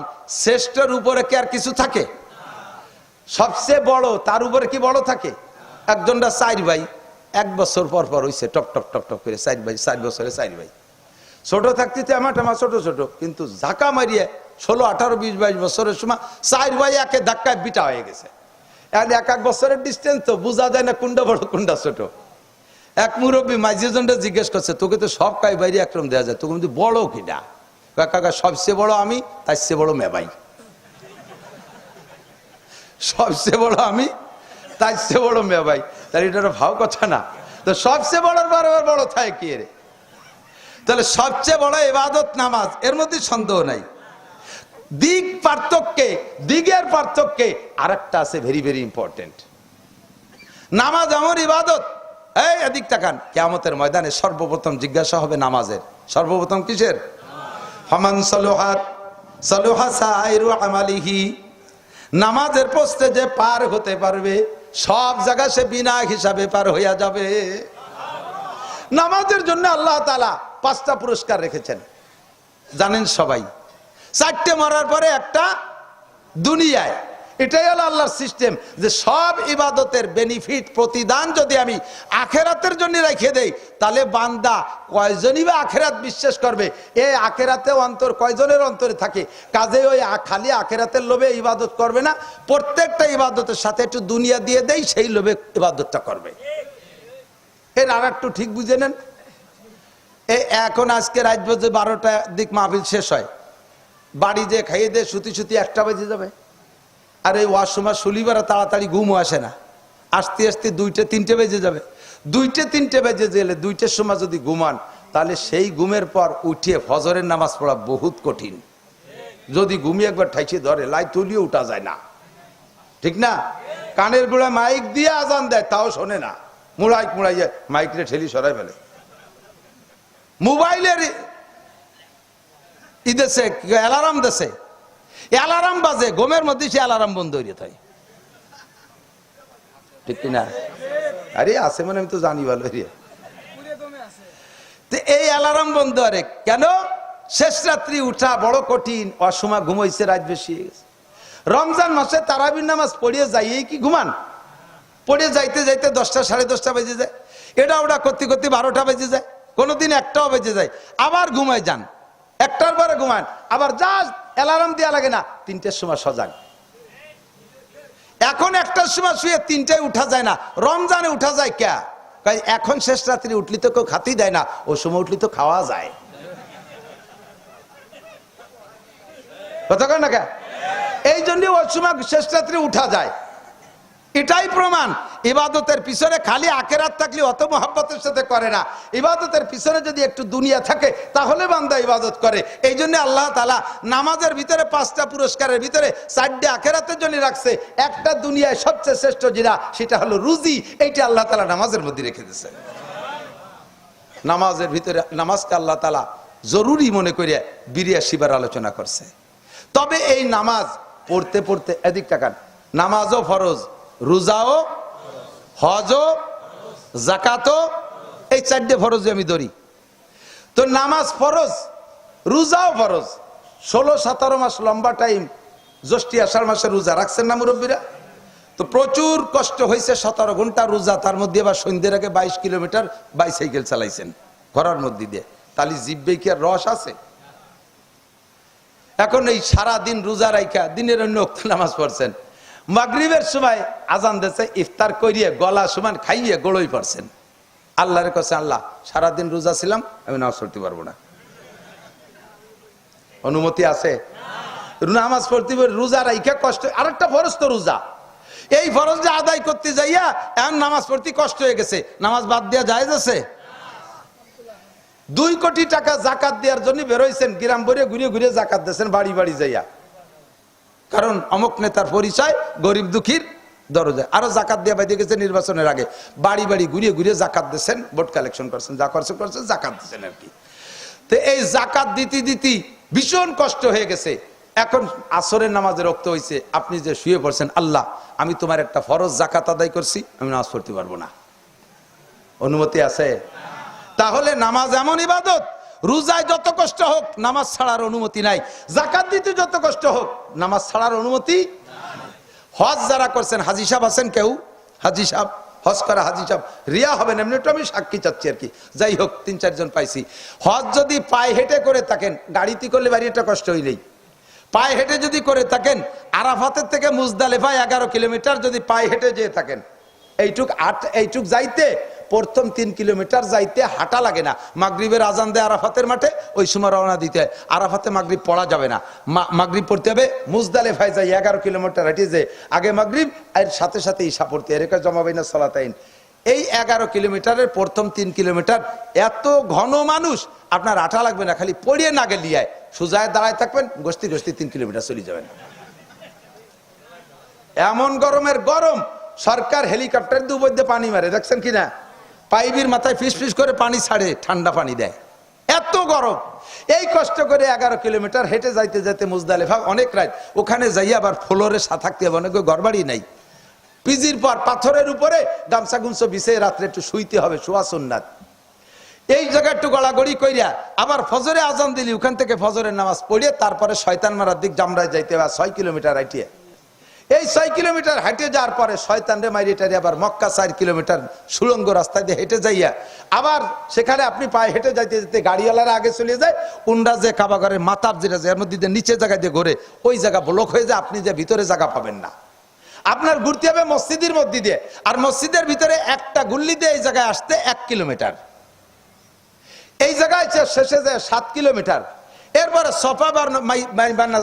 সফা আর মারওয়া 450 মিটার, প্রায় আধা কিলো, দেখতে ওরকম মনে হয় না কিন্তু আর্টিকেলি বোঝা যায়, এই আধা কিলো 7 বার এ করার পরে যত বড় শক্তিশালী মানুষ হোক না কেন, তার শরীরে আর কোনো তেজ থাকে না, ও না সে গোড়ই পড়ে। এই ক্লান্ত হয়ে যদি কয় আল্লাহ এই বাংলাদেশেতে আইসিয়া এই বুড়োকালে আইসিয়া এত কষ্ট করে হজ করছি, আমি কিন্তু আসরের হজ করতে পারবো না, আল্লাহ কয় সূরা তোমার এই হতে আসতে কইছে কিনা? হজ ফরজ, এ যত কষ্ট হোক আদায় করতে করতে কি নামাজ ছাড়িয়ে দেওয়ার অনুমতি আছে? রোজা ফরজ, আদায় করতে করতে কষ্ট হলে কি নামাজ ছাড়ার অনুমতি আছে? জাকাত ফরজ, আদায় করতে করতে কষ্ট হলে কি নামাজ ছাড়ার অনুমতি আছে? এমন একটা ইবাদত আছে যেই ইবাদতটা করতে যাইয়া নামাজ ছেড়ে দেওয়ার অনুমতি আছে, সেটা কি? আল্লাহর নবী খন্দকের যুদ্ধে খন্দক খনন করতেছে, খাল খন্দক খনন করে শেষ করতে পারি নাই, গোয়েন্দা মুসা দেশে খবর দিছে হুজুর চলে আইছেন প্রায় কাফের, তাড়াতাড়ি খুঁজে সারেন। হুজুর কয় জোহরের রক্ত এসে গেছে, থাক নামাজ, আগে খন্দক খনন করো। খুঁজতে খুঁজতে আসর খনন করা শেষ হয় নাই, থাক আসরের নামাজ, আগে খন্দক খোঁজো, আগে জিহাদ। আইসে গেছে মাগরিব, খন্দক খনন শেষ হয় নাই, সৈন্য এসে যাচ্ছে, থাক মাগরিব, আগে যুদ্ধের বাংকার খোঁজো। চলে আসছে ঈশা, ঈশার রক্ত রাত 12টা 1টা 2টা 3টে পর্যন্ত, এ পর্যন্ত খনন কয় যে না খনন শেষ হয় নাই, থাক ঈশা, পরে এক সময় পড়িয়ে নিয়ে যাবে, আগে খন্দক খনন করো। তাহলে আমি কি বুঝাইতে চাইছি? এ দোস্ত, নামাজ ফরজ, এর এই ফরজ আদায় করতে অন্য কোন ফরজ যত কষ্ট হোক সেই ফরজের কারণে নামাজ ছেড়ে দেওয়া জায়েজ নাই।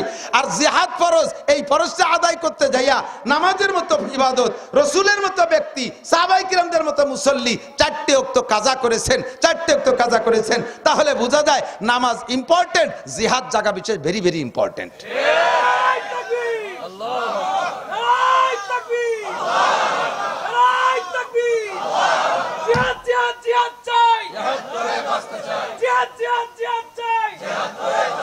দুনিয়ার মুসলিম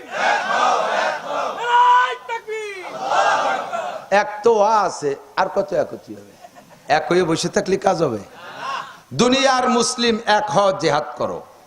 দুনিয়ার মুসলিম, দুনিয়ার মুসলিম জো বাইডেনের চামড়া, নেতানিয়াহুর চামড়া,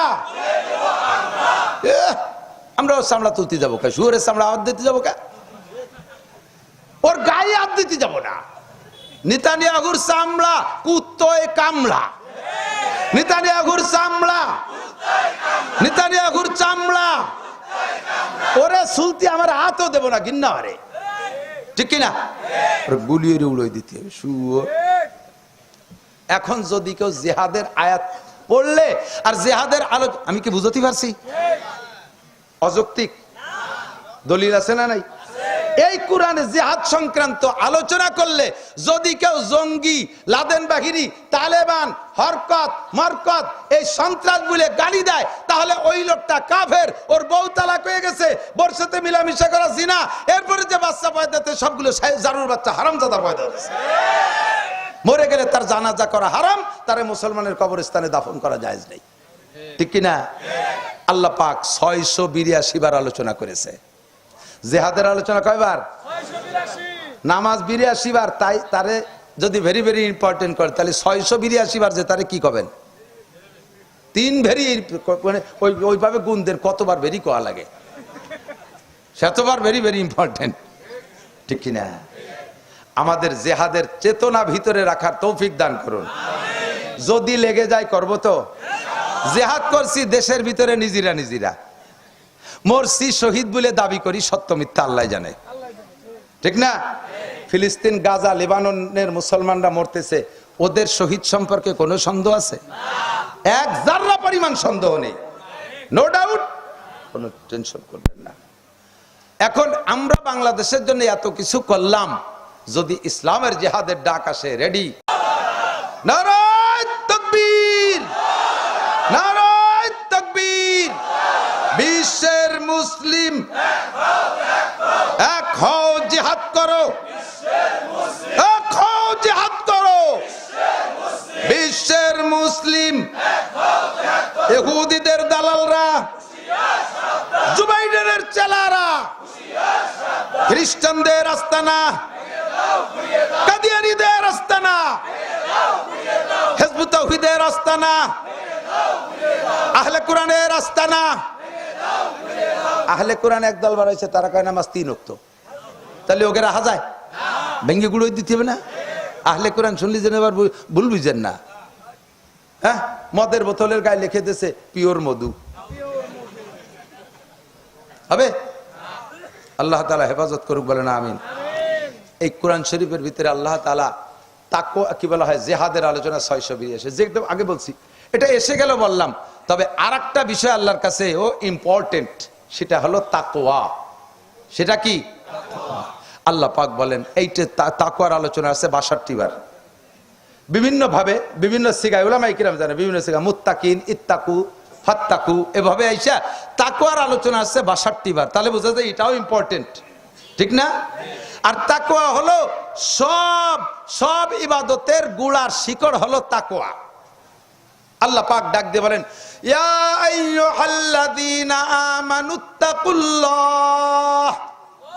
হে অন্ধ জগতের অটল বিশ্বাসী পাগলরা, অন্ধ জগতের অটল, এদিক আপনারা অন্ধ জগতের অটল বিশ্বাসী পাগল। এ জগতের নাম অন্ধ জগৎ। এখানে বসে কিছু দেখা যায় না। ফেরেশতা দেখা যায়, আল্লাহরে দেখা যায়, জান্নাত দেখা যায়, জাহান্নাম যায় না, পুলসিরাত যায় না, হুর দেখি না, গেলমান দেখি না, জান্নাতের কোনো নিয়ামত দেখি না, মিজান দেখি না, কোনো কিছু দেখি না, কাজেই অন্ধ জগৎ। আবার এই জায়গায় বসে এইগুলোরে পূর্ণ বিশ্বাস করি, কাজেই অন্ধ জগতের অটল বিশ্বাসী। আর এমন বিশ্বাস করছি দুনিয়ার সমস্ত ভোগ বিলাস আর আরামায়েশকে লাথি মাইরা ভিক্ষার থলি হাতে করে নিয়ে ঘুরি। আরে ভাই, মাদ্রাসার উলামায়ে কিরামদের ভিতরে এমন এমন মেধাবী আছে যারা যদি জেনারেল পড়তো, আপনারা যারা জেনারেল পড়ছেন তাদের কোনার কাছেও জাতি পারতেন না। এত বড় মেধারে কাজে লাগাইয়া আজকে বস্তা হাতে করে চারটে দান পাট খুদকুড়ো কালেকশন করে বেড়ায়, এর চেয়ে বড় পাগল হয়? আপনারাও মেহনত করলে দুনিয়ার দিকে যদি যাইতেন, দুনিয়া হারাম পন্থায় যদি কামাই করতে যাইতেন, লাখ লাখ কোটি কোটি টাকা আপনারাও অবৈধ পন্থায় কামাই করতে পারতেন। আল্লাহকে অন্ধ জগতে বৈশা অটল বিশ্বাস করেন বিধায় হারাম পন্থায় যান নাই। এই জন্য আপনারা এত কিছু পাইতে যে ছেড়ে দেয় তারে পাগল ছাড়া কিছু বলে না। এত কিছু পাইতে যে সুখপাতি কে ছেড়ে দেয়, ধন পাইতে কে দরজা দেয়, আপনারা এত কিছু পাইতে সেগুলোর পিছনে যান নাই, কাজে আপনারা পাগল। আল্লাহ তাআলা কয়, হে আমার অন্ধ জগতের অটল বিশ্বাসী পাগলরা, একটা কথা মনে রাখ, ইত্তাকুল্লাহ। শেখ হাসিনারে ভয় পাওয়া লাগবে না, খালেদা জিয়ারে ভয় পাওয়া লাগবে না, আরবি র্যাবরে ভয় পাওয়া লাগবে না, ডক্টর ইউনূসকে ভয় পাওয়া লাগবে না, তত্ত্বাবধায়করে ভয় পাওয়া লাগবে না, এই সমন্বয়ক ছাত্রদেরকে ও যারা লাফালাফি করছে ওর একটারও ভয় পাওয়া লাগবে না। ওদের ভয় পাওয়ার দিন কয়দিন, মারিয়ে ফেলার পরে কি তাকে ভয় লাগে? এই আগুনটা ভয় পায় কেন? পোড়ায় মারিয়ে ফেলায়। তো পোড়ানোর পরে মারা হয়ে গেলে তারপরে কি আর আগুনটা ভয় করা যায়? লাগে। সাপরে ভয় পাই কেন? কামড় দেবে, কামড় দিলেই মরি যাবো, মরার পর কি আর ওই সাপরে ভয় করা লাগে? বাঘরে ভয় পাই কেন? ও ছিঁড়ে বুড়ে খেয়ে ফেলবে, খালি তো মরা হয়ে গেল, মরার পর কি আর বাঘরে ভয় করা লাগে? যে এই সমস্ত ভয় হলো সাময়িক, ইয়া ভয় করে লাভ নাই। ইত্তাকুল্লাহ, যে আল্লাহকে ভয় করতে হবে অনাদি অনন্তকাল, যার সামনে তোমার বিচার হবে। মৌলানা বলেছে 5টা বিষয় জবাব দেওয়া লাগবে, গোটা জীবনের হিসাব ইমিগ্রেশন হবে। আমি বলি 4টা, একটার ভিতরে আবার 2টে ঢুকছে। আর মালিহি একটা, এই মালের ভিতরে 2টে শাখা, মিনাইন ইকতাসাবা অফিমা আনফাকা, কোথা থেকে কামাই করেছো, কোথায় খরচ করেছো। 1 নম্বরে গোটা জীবন, 2 নম্বরে যৌবনকাল, 3 নম্বরে মাল সম্পর্কে জিজ্ঞাসা হবে, কোত্থেকে কামাই করে কোথায় খরচ করেছো। ঘুষ খাইয়ে কামাই করে বিরাট মসজিদ বানাই দিয়েছো সুরা। এই তোর ঘুষে টাইতে মসজিদ বানাতে কইছো কোন চোর? আমার মসজিদ কি, এই আমার মসজিদ কি, আমার ধর্ম কি এত ঠেকা যে তোর ঘুষে টাকা দিয়ে মসজিদ বানাই দিবি? তুই সুদ খাইয়ে নে, সেই টাকা দেবার মসজিদ বানাই দিবি? আমার ধর্ম কি তোর কাছে এরকম ঠেকছে? আমি ওই অত বড় মসজিদের প্রত্যাশী আমি না। মসজিদে সুধা মার হয়ে জমিন, মাঠে দুগলো গাছের মধ্যে সিজদা দিবি, তা আমার কাছে নামাজ হয়ে যাবে। কথা কোন ঠিক ঠিক না? তাহলে মিনাই ইকতাসাবা ফিমা আনফাকা 4, 3 আর মাজা আমিলা বিমা আলিমা। আব্দুল গফফার থেকে নিয়া এই আব্দুল গফফার সাহেব, জুবাইর সাহেব, নাসির সাহেব, কমপক্ষে আজকে 3 জনে যে কটা কথা কইছে শুনছো তো কম না। এই কটার বার আমল করছো, কটুক কয়ে যাও। এই জবাব না দিতে পারলে 1 কদমও বাড়তে পারবেন না। ভয় পাবো তো সেই কারণে, ভয় পাবো সেই কারণে। ইত্তাকুল্লাহ, আল্লাহ তুমি ভয় কর, যদি তোমারে ভয় পাই তাহলে তুমি কি দাও? আল্লাহ কয় আল্লাহু ইউহিব্বুল মুত্তাকিন, আল্লাহু ইউহিব্বুল মুত্তাকিন। আল্লাহ মুত্তাকিনরে ভালোবাসে। আল্লাহ মুত্তাকিনরে, আরে কথা কয় না, আল্লাহ মুত্তাকিনরে। আল্লাহ যদি ভালোবাসে আর কিছু লাগে? এখন আর কিছু লাগে? তৎকালীন প্রধানমন্ত্রী, মাননীয় প্রধানমন্ত্রী জননেত্রী শেখ হাসিনা সেই কালের বাড়ি গেছে টুঙ্গিপাড়া, যাই এক কৌতূহল জাগছে যে সপ্তাহে তো উঠি, ভ্যানে উঠিনি তো কোনোদিন। এক যুবকরে ডাক দেয়, তোর ভ্যান কানান উঠবো। ওই ভ্যানে উঠে ওনার বাড়ির মধ্যে দিয়ে একটু ঘুরিয়ে বেড়াইছে। একটুক ভালোবাসায় সেই যুবকের বিমান বাহিনীতে চাকরি হয়ে গেছে। যদি প্রধানমন্ত্রীর একটুক নজরে ভ্যানালার চাকরি হয়ে যায় বিমান বাহিনী, আর আল্লাহ মুত্তাকিনরে ভালোবাসলি তার চাকরি হবে জান্নাতুল ফেরদাউস। কোথায়? তা আল্লাহ তাআলার ভালোবাসা পাইতে হলে মুত্তাকিন হওয়া লাগবে। মুত্তাকিনকে যার ভিতরে তাকওয়া আছে। কি আছে? তাকওয়া। তাকওয়া মানে আল্লাহর ভয়। সংক্ষেপে বলেন, তাকওয়া মানে আল্লাহ। আল্লাহ এত জান্নাত পাইলাম, তোমার ভালোবাসা পাইলাম, দুনিয়ায় কি পাবো কও? প্রত্যেক ইবাদতের বিনিময় দুনিয়া আছে কইছি না? তাহলে দুনিয়ায় কি পাবো? আল্লাহ এদিক তাকান, আল্লাহ কয় ইন্না আকরামাকুম ইনদাল্লাহি আতকাকুম। তোমাদের মধ্যে সম্মানী হতে চাও না কে? কেউ কি অসম্মানী হতে চান? বেইজ্জত হতে চান? অপমানিত হতে চান? লাঞ্ছিত হতে চান? ধিক্কৃত হতে চান? সম্মান চান কি চান না? পদমর্যাদা চান কি চান না? আল্লাহ পাক বললেন ইন্না আকরামাকুম ইনদাল্লাহি আতকাকুম। তোমাদের ভিতরে চেয়ারম্যানের দাম আমার কাছে 1 পাইও নাই, এমপির কোনো হুটো পাইরও দাম নাই, মন্ত্রীর কোনো 5 পাইরও দাম নাই। ডর্জন ডর্জন মন্ত্রী হারাই গেছে, খুঁজে পাওয়া যাচ্ছে না মাটি চালান দিয়ে। এগুলোনের কোনো দাম নাই। ডিসিএসপি ওসিটিওনের কোনো দাম নাই। ডাক্তার ইঞ্জিনিয়ারের কোনো 5 পয়সারও দাম আমার কাছে নাই। হ্যাঁ, এদের সবার দাম আমার কাছে আছে যদি তার ভিতরে ছোট্ট একটা জিনিস থাকে, তাকওয়া। আল্লাহ পাক বলেন আকরামাকুম ইনদাল্লাহি আতকাকুম। তোমাদের যার ভিতরে তাকওয়া আছে, পরহেজগারি আছে, সে আমার কাছে সবচেয়ে সম্মানী। তাহলে সর্বশ্রেষ্ঠ সম্মান পাইতে হলে কি লাগবে? তাকওয়া। এরপরে কইলাম আর কি দাও আল্লাহ তাকওয়ার বিনিময়? আল্লাহ কয় ওমাইয়াত্তাকিল্লাহা ইয়াজআল লাহু মাখরাজা ওয়া ইয়ারযুকহু মিন হাইসু লা ইয়াহতাসিব। তাকওয়া যদি তোমার মধ্যে থাকে তাহলে তোমাকে যা দেয় সেটা হলো ওমাইয়াত্তাকিল্লাহ ইয়াজআল লাহু মাখরাজা, তার জন্য বিপদ থেকে বের হওয়ার হাজারো রাস্তা আমি আল্লাহ তাআলা খুলে দেই। তাকওয়ার বিনিময়ে আল্লাহ তাআলা বিপদ থেকে মুক্তির দরজা খুলে দেয়। কথা কোন? তাকওয়ার বিনিময়ে তুমি যত বড় বিপদে পড়ে যাও, তোমার ভিতরে যদি আল্লাহর ভয় থাকে, আল্লাহ ওখান থেকে বাঁচার ব্যবস্থা করে দেবেই দেবে। ছোট্ট করে একটা বলি, হযরত ইউসুফ আলাইহিস সালাতু ওয়াস সালামের কিসসা সবাই জানেন, আমার যেটুক লাগবে সেটুক কব। ইউসুফ আলাইহিস সালামকে আল্লাহ তাআলা যে রূপ দিয়েছিলেন, এই রূপের বিবরণ তাফসীরে জালালাইনে লেখে উতিয়াত লাহু শাত্রু সূরা, গোটা মানব জাতির জন্য আল্লাহ তাআলা যে রূপ চেহারা বাজেট করছে। মানবিক একটা রূপ আছে না, বাঘ জাতির একটা রূপ আছে, বিড়াল জাতির রূপ আছে, কুত্তা জাতির রূপ আছে, এক এক জাতির একটা রূপ আছে না। টোটাল মানব জাতির যে রূপ আছে, এই রূপরে ভাগ করে ইউসুফ আলাইহিস সালাম রে একারে দেশে অর্ধেক, যেবার নাই কট্টুক হইছে তাতে কেজি 2। আর যে অর্ধেক ছিল না রূপ, তার অর্ধেক দেশে ইউসুফ আলাইহিস সালামের দাদি রে। তালি কত হলো? 3 ভুয়া 75%, 75। আর যে চাইরে না, এই সারা দুনিয়ায় ভাগ হয়েছে আমি, আপনি, প্রিয়াঙ্কা চোপড়া, আরো যারা যারা আছে ওই জগতে, এই জগতে, আধ্যাত্মিক জগতে, সবাই মিলে ভাগ পাইছে। ওই টুকির মোহাব্বতের ঠেলায়, ওই রূপের ঝলকে যুবকরা একজনের প্রেমে পড়ে আর একজন কচু গাছের সাথে গলায় দড়ি নিয়ে মরতেছে, গুল খাইয়ে মরতেছে, ট্রেনের তলে মাথা দিচ্ছে। তাহলে কট্টুকিতে কট্টুক ভাগে পাইছেন। আর এই ইউসুফ আলাইহিস সালাম যদি একা অর্ধেক পেয়ে থাকে, তাহলে তার পিছনে জুলাইখা পাগল হওয়াটা জুলাইখারে দোষ দেওয়া যায় না। এক ঝলক দেখে মিশরের 100 সুন্দরী মাইয়া লেবু কাটতে আঙ্গুল কেটে ফেলাইছে।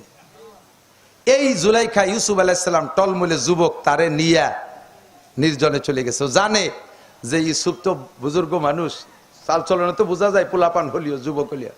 তো এরে নিয়ে যা করতে যাচ্ছি সহজে মানবে না, আমি বললেই ও দরজা খুলে দৌড় মারবে। ঘরের সব দিন তালা সিস্টেম করে বাইর পাশ, ভিতরে দেয় খিল বা সিটকেনি। আর যদি খিল সিটকেনি দেয় তো ইউসুফ টাইম দিয়ে খুলে বেরোয় যাবে, এই জন্য মিস্ত্রি আইনে আগে ভিতরে তালা সিস্টেম করছে। 7টা তালা দিয়ে আটকাইয়া জুলাইখা ইউসুফ আলাইহিস সালামের সামনে গায়ের সম্পূর্ণ কাপড় খুলে ফেলাইছে। তৎকালীন জুলাইখাও বিশ্ব সুন্দরীদের মধ্যে আজিজে মেসের শ্রীমতী জুলাইখা। আমাকে ইন্ডিয়ায় ছিল না শ্রীমতী ইন্দিরা গান্ধী, শ্রীমতী জুলাইখা। এই শ্রীমতী জুলাইখা যুবতী সামনে গায়ের সম্পূর্ণ কাপড় খুলে ফেলাই দিচ্ছে টলমলে একটা যুবকের সামনে। বলেন তো ঈমান ঠিক রাখা কত কঠিন। ইউসুফ আলাইহিস সালাম নিজেই বলেন অমা উবাররিউ নাফসি, আমি আমার তখন নফসের উপরে আত্মবিশ্বাস হারাই ফেলতে গেছিলাম। ইন্না নাফসালা আম্মারাতুম বিসসু, নফসের স্বভাবই হলো খারাপের দিকে ঠেলে, আমারে বারবার ধাক্কায়, হয়ে যাক একবার। হ্যাঁ হাসেন না, ইল্লা মার রহিমা রাব্বি, আল্লাহ যাকে এরকম মুহূর্তে বাঁচায় সে ছাড়া কেউ বাঁচতে পারবে না। চ্যালেঞ্জ এখানে, বুড়ো যদি 80 বছরে বুড়ো হয় তবুও সে চেহারা পাল্টে যাবে, এরকম সুযোগ পালি। কতক্ষণ ইউসুফ আলাইহিস সালাম ভয়তে কাঁপতেছে। ইতিমধ্যে দেখে জুলাইখা মূর্তি পূজারী ছিল, ওই ঘরের মধ্যে তার মূর্তি। সকালবেলা হিন্দুরা উঠে, মুসলমানরা উঠে যে কপালে সেবা টেবা উলুধ্বনি দেয় না, এই করে। এই জন্য জুলাইখা ওই কুর্নিশ মুন্নিশ করে বিদায় একটা ঘরের মধ্যে রাখছে। তো এই কাজের শুরুতে জুলাইখা ওই মূর্তিটার মুখ মাথা কাপড় কালা কাপড় দিয়ে বাঁধিয়ে থুইছে, কালা কাপড় দিয়ে বাঁধিয়ে থুইছে। ইউসুফ আলাইহিস সালাম কয় এটা কি? কয় যে ওটা আমার ভগবান। তো কালা কাপড় দিয়ে মুখ বান্ধা, কয় যে এখন যে কাজ করতে যাচ্ছি ভগবানের সামনে কাজ করা ঠিক না, এই জন্য চোখ বাঁধিয়ে থুইছি। ইউসুফ আলাইহিস সালাম সুযোগ পাইছে, কয় তোমার ভগবানের চোখ কালা কাপড় দিয়ে বাঁধিয়ে তুলি দেখে না, আর আমি যার ইবাদত করি তার চোখ কোনোটাই দিয়ে বান্ধা যায় না। তো তোমারটার সামনে যদি তুমি এ করতে না পারো, আমারটার সামনে আমি করতে পারবো না। ভিতরে এসে গেছে, আল্লাহ তাআলা তৌফিক দিয়েছে। ইতিমধ্যে দেখি ইয়াকুব আলাইহিস সালাম এই ঘরের মধ্যেই আঙ্গুল কামড়ায় দিয়ে বসা। ইউসুফ আলাইহিস সালাম বুঝিয়ে ফেলাইছে, আমি যে এই ঘরে আমার আব্বা তো জানেই না, আমি বেঁচে আছি তাই আমার আব্বা জানে না। তো এই জায়গা আমার আব্বা কেন আসলো? নিশ্চয় আমারে পাহারা দেওয়ার জন্য আমার আব্বাকে আল্লাহ পাঠিয়েছে। এ কাম করা যাবে না। আল্লাহর ভয় অন্তরে নিয়ে মারছে দৌড়। আল্লাহ কয় ওয়াল্লাযীনা জাহাদু ফিনা লানাহদিয়ান্নাহুম সুবুলানা ওয়া ইন্নাল্লাহা লামাল মুহসিনিন। তোমার চেষ্টা যদ্দূর তুমি করো, বাকিটুকু আমি করে দেব। দরজার কাছে গেছে, চাবি লাগে নাই, তালাটা খট করে খুলে দরজা খুলে গেছে। একে একে 7টা দরজার কাছে গেছে, 7টাই খুলে গেছে। ওমাই ইয়াত্তাকিল্লাহ, যে আল্লাহকে ভয় পায়, ইয়াজআল লাহু মাখরাজা, 7টা তালা খুলে আল্লাহ তাআলা বের হওয়ার ব্যবস্থা করে দেয়। লাগবে তাকওয়া। ছোট্ট কথা বলে চলে যায়, বাস্তব এলাকায় থাকতেও পারে সেই ছেলেটা আমি জানি না। এই ফরিদপুর শহরে আসছি মাহফিল করতে, মাহফিলের শেষে খানা দানা খাইছি, খানা পরিবেশন করতেছে একটা যুবক, মাথায় পাগড়ি, জুব্বা পরা, ফিসফিসে পাতলা দাড়ি। খেদমতের শেষে চলে যখন আসতেছি মাহফিল শেষ করে, যুবক বলতেছে, হুজুর আমার পরিচয়টা তো নিলেন না, আমি কি এটা একটু শুনলেন না? তাই কও কি যেন নাম কইলো মনে নাই, কি করো? আমি রাজেন্দ্র কলেজের ছাত্র। মাথায় জুব্বা, মাথায় পাগড়ি, গায়ে বড় জুব্বা, ফিসফিসে পাতলা দাড়ি। হুজুর আমি কোথায় থাকি একটু একটু একটু বরকত দিয়ে যাবেন পা দিয়ে? তো চলো, একটা রুমে একটা ছেলেই থাকে, রুমে যাইয়া আমি হিদায়ত হয়ে গেছি। ওর রুম দেখে আমি হিদায়ত হয়ে গেছি। রুমের মধ্যে যে দেখি সাদে লেখা আল্লাহ দেখে, বাংলায় লিখে দিয়েছে, ওয়ালে লেখা, সাইড দেওয়ালে লেখা আল্লাহ দেখে। আমি তুমি লেখছো কে? কয় যদি একা একা রুমের মধ্যে থাকি, গুনাহ করার বহুত সিস্টেম আছে, তো গুনাহ করতে কোনো না কোনো দিক তোমার চোখ পড়বে, যেদিক চোখ পড়বে সেদিক লেখা আছে, সেদিকে দেখি আল্লাহ দেখে। তা আল্লাহ যখন দেখে আমি এই জায়গা কিভাবে গুনাহ করব? আমি তার এই কথা থেকে হিদায়ত পাইছি, এ বুঝটা আমারও ছিল না। আল্লাহ তাআলা তাকে ওলি বানায় দিক, বলেন আমিন। ও যুবক, গুনাহ থেকে বাঁচতে হলে এমন একটা সিস্টেম তৈরি করো, তোমার ভিতরে এই কথাটা সেট করে ফেলো, আমি যে হালাতে যে গুনাহ করি কে দেখে? মদ খাই আল্লাহ দেখে, বিড়ি খাই আল্লাহ দেখে, জিনা করি আল্লাহ দেখে, গাঁজা খাই আল্লাহ দেখে, ইয়াবা খাই আল্লাহ দেখে, ফেসবুক দেখি আল্লাহ দেখে। আল্লাহর সামনে আমি এই কাম কিভাবে করব, এই ভয়টা যদি তুমি তৈরি করতে পারো, আল্লাহ কা ইয়ারযুকহু ওয়া ইয়ারযুকু মিন হাইসু লা ইয়াহতাসিব, ধারণার বাহির স্থান থেকে আল্লাহ তাআলা রুজির ব্যবস্থা করে দেবে। সবাই বলেন আমিন। একটা তারিখ মুখস্থ করেন, 10, 11, 12 জানুয়ারি, কবেন না? জানুয়ারি 2025 কি নির্বাচন? বিশ্ব ইজতেমা। কি হবে? যাবেন ইনশাআল্লাহ? যাবেন ইনশাআল্লাহ? আল্লাহ তাআলা সবাইকে তৌফিক দান করে, বলেন আমিন। যতটুকু বলছি কষ্ট হয়েছে? অপ্রয়োজনীয় কথা বলছি? আমি তো বলছি, আগেই বলে নিছি, নালি এক জায়গা মমতাজের গান হবে না, এই জায়গা একটু ঠেকাইতে হবে। আল্লাহ তাআলা সবাইরে বুঝদান করুক, বলেন আমিন। মাহফিল কি ভালো লাগছে? আলহামদুলিল্লাহ। আগামীবার ইনশাআল্লাহ মুস্তাকিল করে আরো লম্বা টাইম কথা হবে।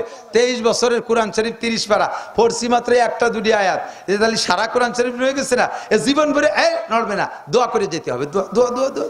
ভালো দোয়া করে দেবো, ব্যবসা বাণিজ্য বরকত হবে, নির্বাচন করলে লাভ জিতে যেতে পারবেন ইনশাআল্লাহ, সেই দোয়া হবে। অবিবাহিতরা ভালো বিয়ে করতে পারবে, সব দোয়া হবে, বলছো। আল্লাহ তাআলা কবুল করুক।